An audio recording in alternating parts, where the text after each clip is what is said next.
qui veut réellement balkaniser la République démocratique du Congo. Wana ezali motuna bandeko na kopesa bino eyano na yango na émission ya mokolo mwanelo qui veut réellement balkaniser la République démocratique du Congo. Toye komona José Makila alobi ete le président Félix Antoine Tshisekedi Tshilombo atindeli bato babondela ye azonga na Kinshasa. Vous envoyez les gens, M. Tshisekedi. J'ai pas envie. Et ça, je le dis devant le micro. Un de ces ministres m'a appelé au téléphone. Il faut qu'il m'envoie. Parce que le chef a besoin de... Quel chef? Et vous, les talibans, à qui il donne, s'il donne 10 $, 20 $, vous achetez des mégas pour m'insulter. Je m'appelle José Makila Soumanda. Moi, Nangbaka. Vous me voyez? Vous ne me verrez pas. Président Félix Antoine Tshisekedi Tshilombo, est-ce que le président Félix Antoine Tshisekedi Tshilombo atindaki moto et pas à José Makila? Qu'est-ce qui se passe? De l'autre côté, bandeko, na niveau ya Minembwe, mapinga ya mboka ya Congo oyo ebiangani FARDC.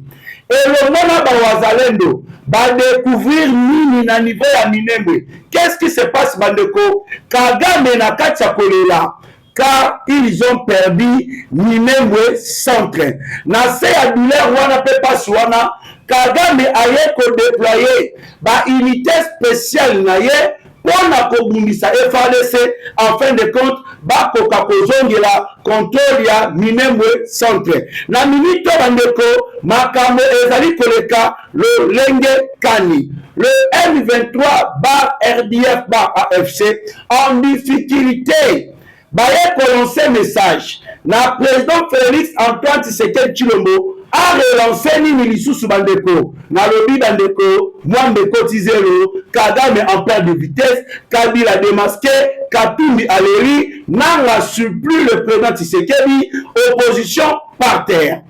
Bonjour et bonsoir. Chers fidèles internautes de partout dans le monde, cela dépend Nangunga Oyebozali Kolanda, émission Mokolo Mwanelo, na KN8 télévision, aussi na Petrouza télévision. Na sengi vraiment bozala ebele ya ko partager les émissions oyo, ya ko s'abonner, ya ko commenter et surtout bandeko bobo sanate ko liker émission pour na ko sécuriser yango. Le diaspora congolais de partout dans le monde, nzoto libanda ya mboka, memolema na kati ya mboka ya Congo. Oyo ekoma bilei na bino ya tango iso, ya koluka koeba Congo elalaki ndenge nini, Congo elamuki ndenge nini, mambi matali politique ya mboka ya Congo, makambo mozali koleka lenge kani. Voilà, sans plus tarder bandeko, tosolola qui veut réellement balkaniser la République démocratique du Congo. Maye oyo mokonzi mboka zo alobi emingisi le M23, emingisi bakabiliste, etalisi bosolo sekobe moko. Kabila azali patron ya Alliance Fleuve Congo bar M23. Nanga a défendre patron na ye, car le président de la République, Félix Antoine Tshisekedi Tshilombo, alobi clairement été les ennemis avaient écarté un fils du pays pour placer leur chien. Banguna ya Congo ba ekartaka mwana ya mboka ya Congo pona kotia na moto ya mboka ya Congo mwana bango, sans citer le nom, sans kotanga kombo ya moto. Directement les kabilistes bayebi oui, mbwa ya Kagame c'est Joseph Kabila. Comment Tshisekedi akoki kobenga Kabila mbwa? Mais bandeko, n'est-ce pas que le chef de l'État a totalement raison? Parce que moi, oyo nyonso kotinda na ye asala, yango ndenge akosala. Moi, oyo nyonso koloba na ye, nde yango ndenge akoexécuter. Kabila azali mbwa ya Paul Kagame. C'est ça la vérité. Et comment on directement José Makila abimi koloba ete le président de la République, Félix Antoine Tshisekedi Tshilombo, a tindi batu plusieurs fois bakende ko solliciter, bakende ko senga pardon na José Makila azonga na Kinshasa pour na travailler na président Tshisekedi. Là c'est José Makila. Bandeko na koloba na bino ezali opération to procédure ya manipulation.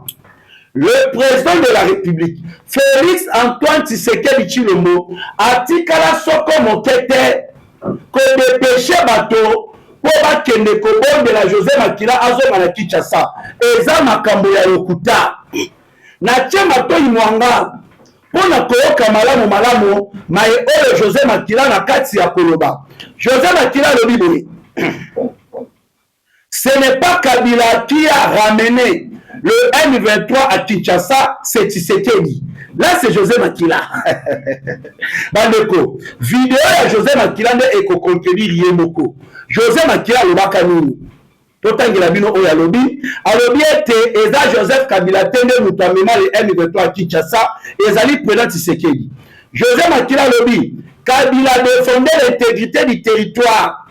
Maintenant, il n'a plus la charge de cette défense. Vous condamnez Kabila, pourquoi? Car nous avons des Sukhoi, nous avons des drones. Pourquoi ces drones et les Sukhoi ne vont pas pilonner le Rwanda? Nous n'avons pas une guerre avec le Rwanda, à ce que je sache.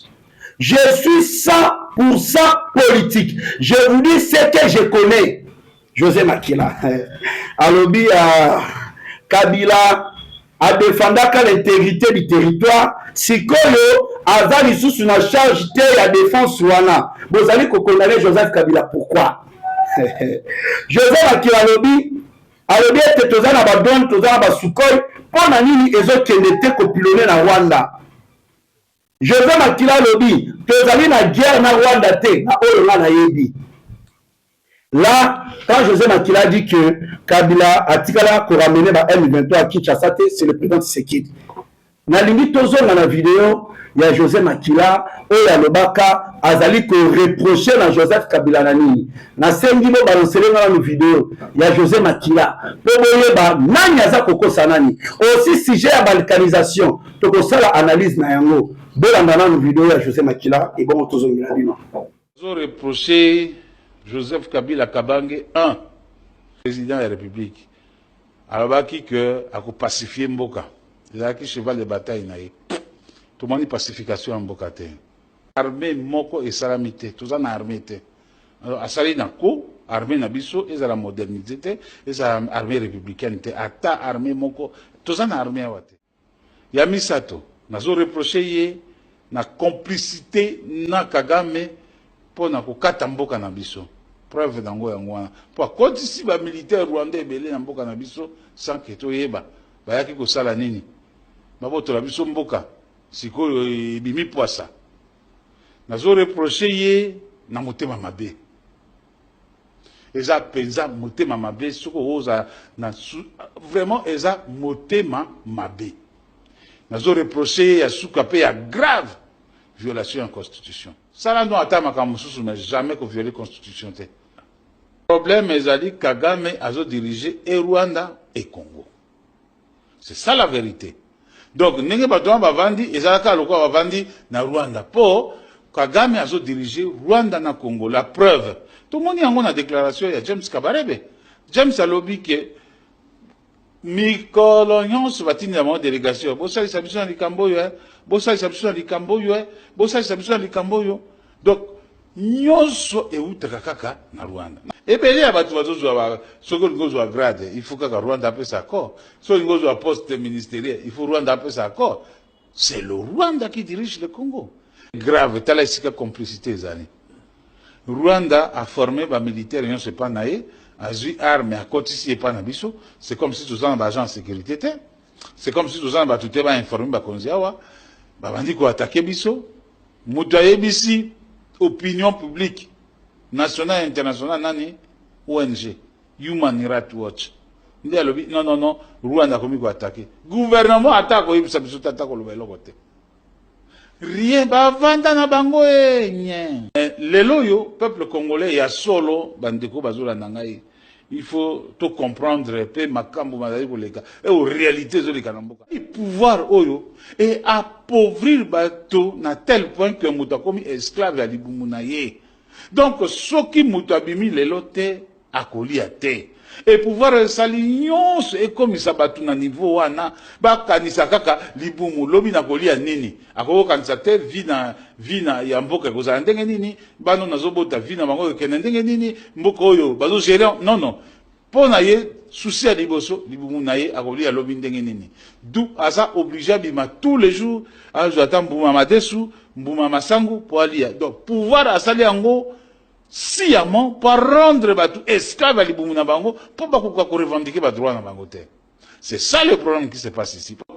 Ezali un pouvoir diabolique. Diabolique oyo elingi ata batu ata mokete. Ezo sala nyonso to kufa d'une manière ou d'une autre. Justice à ces pays ezali justice expéditive, sélective. Ezo pona mitu ya bato. Bato ebele batondi awa na place to vandi nona Kinshasa wa. Il fallait baser la place de Mango Zawate. Sauf que justice à ces pays, la justice à solo. Ndé bazakuna. Même la peine de gâté. Li kambo ya bundu dia Congo. Ba bomi bangwawa crime contre l'humanité. Li kambo ya Arma Tungulu. Li kambo ya Boteti. Li kambo ya Gangale. Lelo juge li kambo Dio Mindongala. Tout ça Soko pusani ka moke oke na Équateur. Tango inyele yaki. Ndenge babomi bat na Équateur. Qui en parle? Il faut Joseph Kabila Kabanga ebake. Awa, Congo za monarchité. Azali monarque te. Congo ezali respublica. La République. Puis la République se gère na façon mi balete. La République se gère à travers les lois et la Constitution. En dehors de la Constitution, Nami Beko, façon Moussousou ya ko gérer res publica ezalité. Il n'a pas à nous apprendre quoi que ce soit. Et on ne peut pas gérer toute une république comme on gère sa poche. Nous disons non. Advint que pourra. Et le peuple a reprendre acte. Nzambe peut reprendre acte. Même ceux qui te koufis ba ko juger biso ba nba tekambo. Bandeko.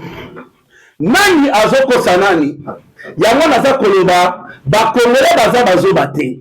Na vidéo na bolandi yango malamu. Comment est-ce que José Makila yomoko? Oyo azali koloba lelo te c'est le président Tshisekedi nde mutameni ba M23 na Kinshasa. Mais vidéo na ezali avant président Tshisekedi akoma président. Comment est-ce que José Makila loba le M23 c'est Joseph Kabila. Kabila azali kobunda pona ko balkaniser mboka na biso kopesa yango na Rwanda. Kaka le même Joseph Makila alobi ete c'est Kagame qui dirige le Congo. Eza Kabila te. Kagame ne mutaka ko diriger Congo. Et mana monoko ya Joseph Makila. Donc, Joseph Makila la vidéo na yoana loba, le M23 c'est Joseph Kabila. Kabila ne mutakumba ba M23. Awa, Kabila ne mutaka kokumba balkanisation ya mboka ya Congo, na nzela ya kosala ete a affaibli armée ya mboka na biso au profit du Rwanda. C'est Joseph Makila. Kabila n'a jamais formé les militaires de FARDC pendant ses 18 ans au pouvoir. Joseph Makila Bosani. Mais on les a dit que reprocher à Joseph Kabila. Auparavant, l'icône de Joseph Kabila aza motema mabe. Bandeko botala bajara ba politicien à cause ya falanga. Le Joseph Makila comment la poche à Joseph Kabila. Payé par Joseph Kabila. Il y a un attenant à exil sans que Basimbaye. Mais il est toujours payé par Joseph Kabila. Baboufarambo ya Kagame. Et ces gens de politiciens au Kondima. Lobi kuna lobaki boye, les lois aye ko changer. Motabe na ndoki, les lois komi kodana ndoki wana. Qui est en réalité Joseph Makila. Ce qui concerne la balkanisation de la République démocratique du Congo. Je m'irai bandeko, tout sur le dossier wana malamu. Fayou nous dit que Tshisekedi a vu Bamabela Congo a cédé à Rwanda. Tshisekedi a ko balkaniser Congo. Bah, il y a PPADP. Tu sais qu'il balkaniser Congo, ça balkaniser Congo, c'est cela. Dans l'opposition, ainsi que bah, il y a PPADP. Moi, tout ce que les alliés à Bandeko, qui veut réellement balkaniser la République démocratique du Congo? Est-ce que c'est le président Tshisekedi ou c'est Joseph Kabila et le monde va opposant au service du Rwanda? Nous tous nous allons. Pour la manipulation à Batouana, tout côté à ce qu'on a musique. Pourquoi pas quand le président Tshisekedi azalaki à bon terme na Paul Kagame a balkaniza Kamboka ya Congo ti mutuna na batango oyo président Tshisekedi azala na problème te na Kagame abala kosola na Kagame malamu po na nini te na batango wana a balkaniza Kamboka ya Congo ti aya koluka ko balkanize Congo kaka na tango abebani na Kagame kaka na tango yo a dénoncé Paul Kagame na mokili mobimba. C'est lui l'agresseur. Kagame abanda ko bulisa Congo, abanda ko piller ba minerais à Congo il y a de cela plus de 30 ans. Plus de 12 millions de Congolais tués par Paul Kagame. Le nom mokili mobimba Kagame tue au Congo, Kagame tue au Congo. Nde na tango a dénoncé Kagame na mokili mobimba aza kobundisa Kagame nde na tango aluka so balkaniser Congo et le mona Kagame bota la manipulation.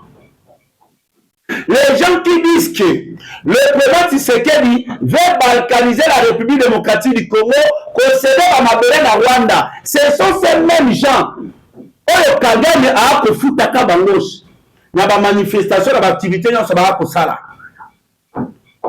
Comment une manipulation? Kabila est le patron de l'Alliance Fleuve Congo M23. Les zones contrôlées à l'est de la République démocratique du Congo, Alliance Fleuve Congo M23, Banakati, Bazu, Bapesi, Baposte, Nabatuti, Wandi. N'est-ce pas que c'est Kabila qui veut balkaniser la République démocratique du Congo? Vérité Zateti.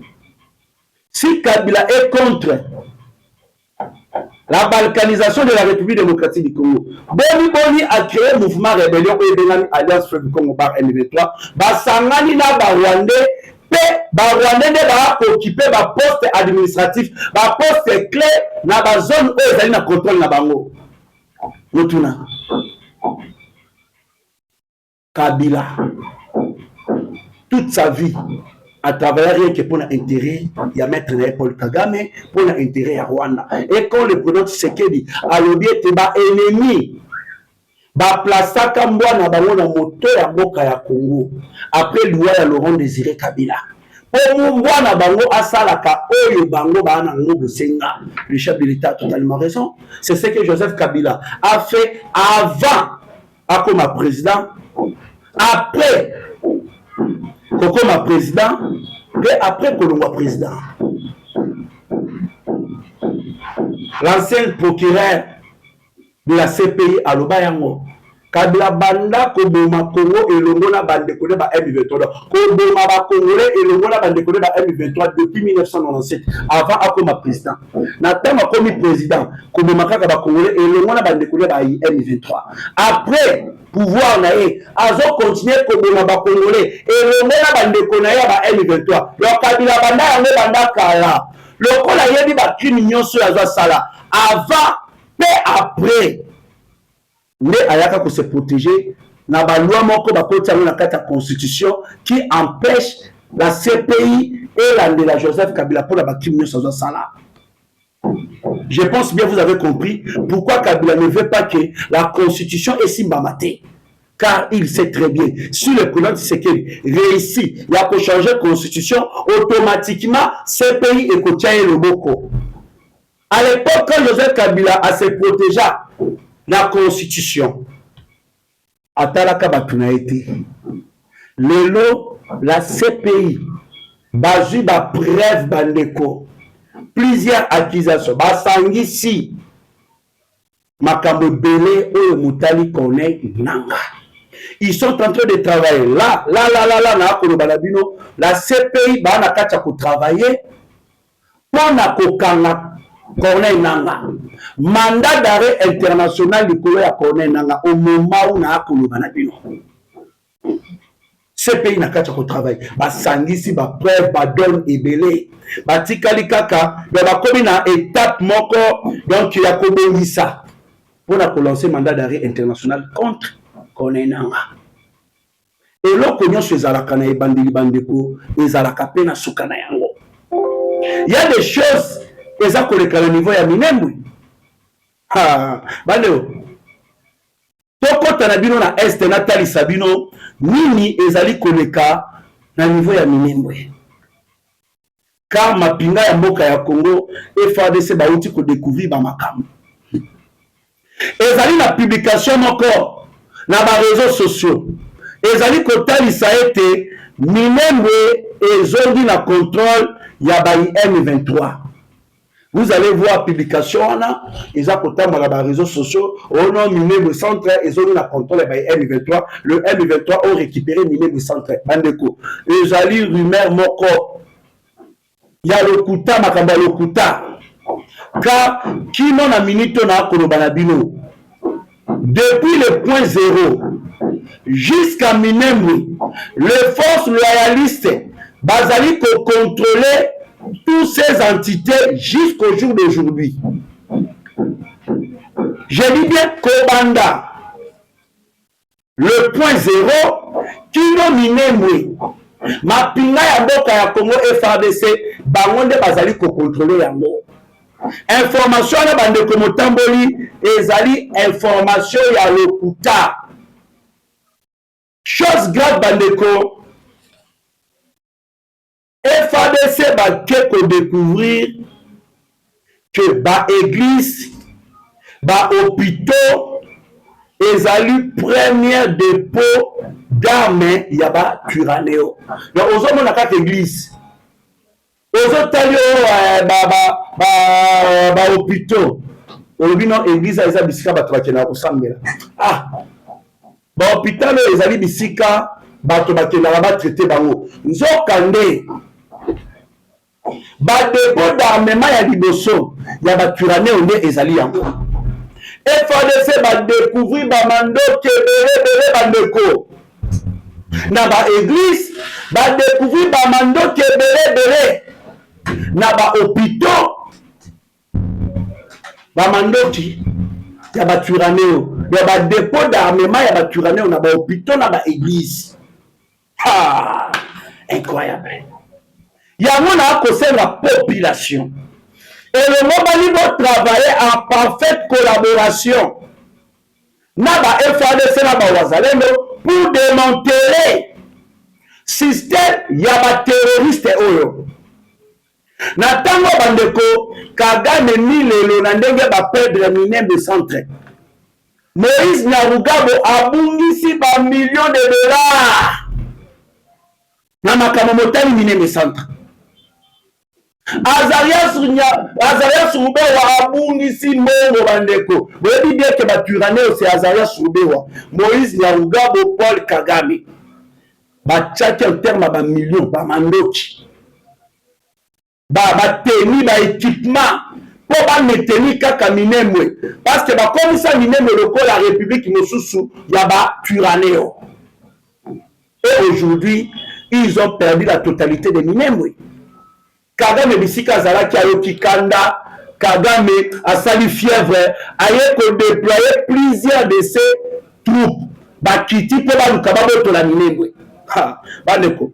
Après avoir perdu Minembwe, le président rwandais Paul Kagame déploie un renfort de son armée force spéciale RDF dans le but de reprendre le contrôle des zones où son armée a été fouettée par l'armée congolaise. D'après les dernières informations récit, plusieurs camions remplis des éléments de la force spéciale rwandaise est en train d'arriver sur le sol congolais où le Rwanda déploie ses éléments de RDF pour renforcer les groupes Turaneo, Red Tabara et le M23, actuellement en difficulté sur le terrain. Selon nos sources, le regroupement de forces s'effectue actuellement à Kaziba, un axe qu'ils utilisent pour tenter d'entendre Minembwe.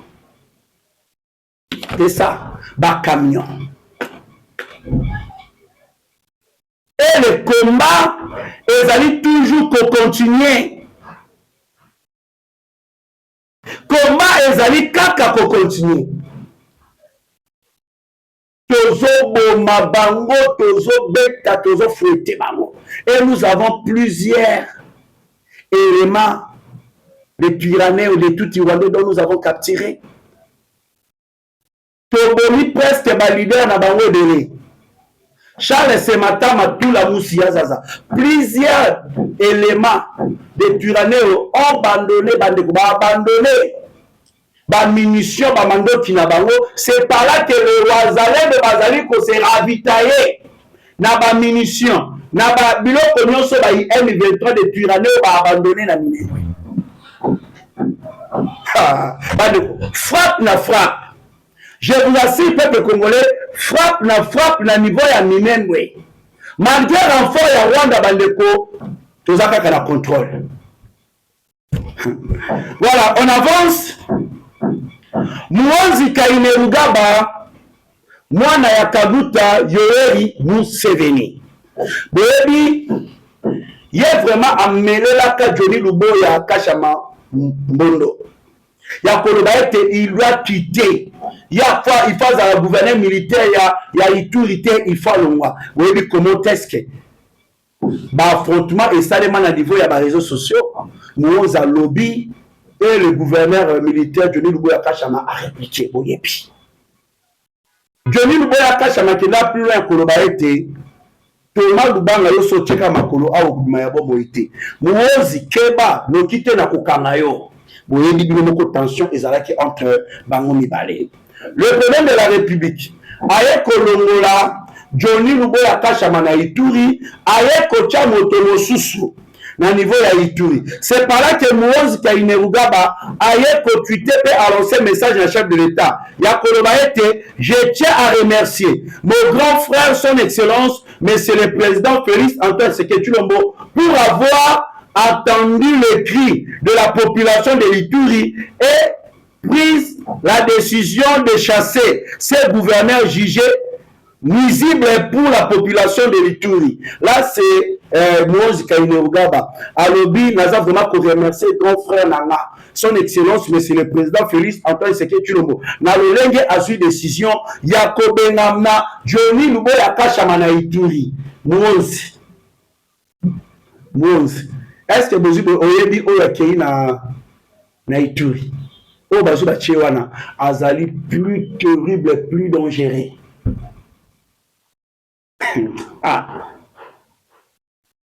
Auteur, il y a beaucoup de drone à niveau de Kisangani. Les drones, il y a M23. Il y a des gens qui ont frappé dans l'aéroport de Kisangani. Moto azalaki na sima ya kufrapaka ekoyaka. Nye wana nde batini na Ituri. Moto azalaki na mutu ya opération oyo ebomi Wilingo ma. Donc moto aboma Wilingo ma. Nye wana nde na Ituri. Donc aza élément plus dangereux. Yeba Benakae, l'homme des opérations. Bah, surnommé l'homme des opérations. Donc, Azama Kasi na ba opération. Asali ba formation kili. C'est là où Bokoye Kasikoyo, Thomas Lubanga, Muhoozi. Ogolela. Oroko mapenaye. Oroko mapenaye. Voilà. Ton équipe. Mapina ya mboka ya Congo na bawazalendo balancer message ya koloba Bukavu et Goma tozoko makuna bientôt pour na libérer bino car nous sommes en train de travailler aussi na kati ya kobongama après qu'aussi sa opération ya ratissage na Minembwe et ses environs tokokele directement pour attaquer Bukavu ainsi que Goma to libérer yango. Là ezali FARDC na ba wazalendo très déterminé baluba si sa opération ya ratissage na Minembwe par après Bukavu na Goma bientôt ekozala libéré. Bandero botu na ngani bomoni ba kolé na nde bazoleka bazoloba na ba énergie nyonso vous pensez que bato baza na position ya malamu zo kande bandeko baza déjà ya kopola milelo na milelo. Je l'ai dit tant de fois. Les politiciens au comment azo ça l'émission to vidéo moko boye azo bima comme ça dans assurance qui a dans position malam. OK, na sima ya caméra azo bimisa ma émission. Le M23 ozo ka mo azo cham. Tshisekedi. Est-ce que vous avez une minute ba ko senga? Ils sont en train de supplier le président Tshisekedi. Quand je dis supplier, baza na kati ya ko bondela. Président Félix Antoine Tshisekedi Tshilombo a relancé le dialogue car le président Tshisekedi a compliqué qui va à Genève. Bazobon de la présidente Tshisekedi relancer le sous dialogue. Tshisekedi pardon tous on de la kosolola to bongisa. Ils a demandé ya bayi M23 car baza na difficulté totale. Je ne sais pas si tu as combien de minutes. Protocole tali susu na dossier motali tu n'as bien les opposants on nous signale 5 minutes. J'aimerais 5 minutes tout sur le dossier il y a un mouvement insurrectionnel opposition bazali mouvement où ils allaient condamnés par la constitution mouvement moko créé de branche politique il y a M23. Là je vois une plainte déposée contre les organisateurs du sitting. Il y a le 12 juin 2026. Le dossier du sitting organisé le 12 juin 2026 connaît un nouveau développement sur le plan judiciaire. Le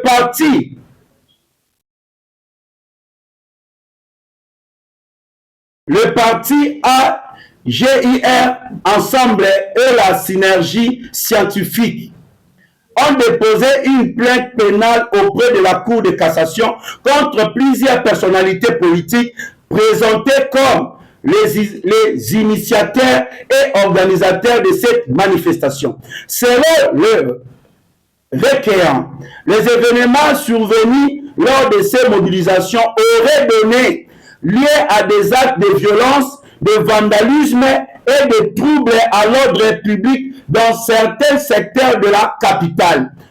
Le plaignant estime que les organisateurs devraient répondre de leurs responsabilités présumées dans les incidents enregistrés avant, pendant ou après la manifestation.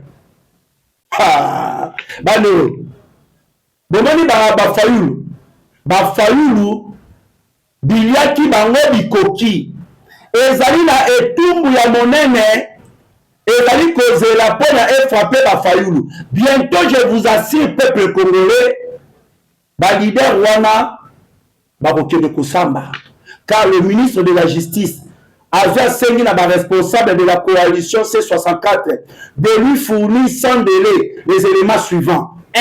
L'identité complète des victimes décédées selon l'information à Bango avec tous les documents ou renseignements utiles à leur identification. Donc, bino botambo bolobi na ba réseaux sociaux publiés au nom ezala batu bakufi ebele. Alors, bon pesa biso ba identité complète ya ba oyo bakufaki na jour ya sitting na bino ba information ba document renseignement utile concernant aussi identification na bango. Alors l'identité des personnes toujours détenues en lien avec ces incidents ainsi que le lieu présumé de détention. Vous avez dit que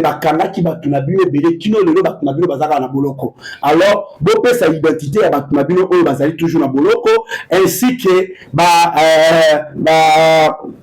bisika olo bakanyeli bango bisika o bazali asengi na bango les coordonnées des centres hospitaliers où les blessés ont été pris en charge ou sont actuellement suivis. D'abord, ça va coordonner. Il y a un centre hospitalier.